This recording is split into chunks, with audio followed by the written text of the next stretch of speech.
ప్రభగ చావే ఎదురుగా అయినా అదరని ధైర్యంలా లక్ష్యం మరువక పంతం విడువక యుద్ధం గెలిచెను సైన్యంలా కార్యకర్తల అటు సముద్రం ఇటు జన సముద్రం కనిపిస్తా ఉంది. ఈరోజు నేను అడుగుతా ఉన్నాను, ఈ యుద్ధంలో మీరు సిద్ధమా అని అడుగుతా ఉన్నాను.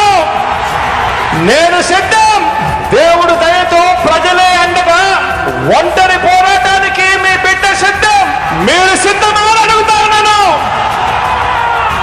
వారికి దిక్కులు పిక్కటిల్లేదా సమరనాదం చేస్తూ ఎన్నికల శంకారావం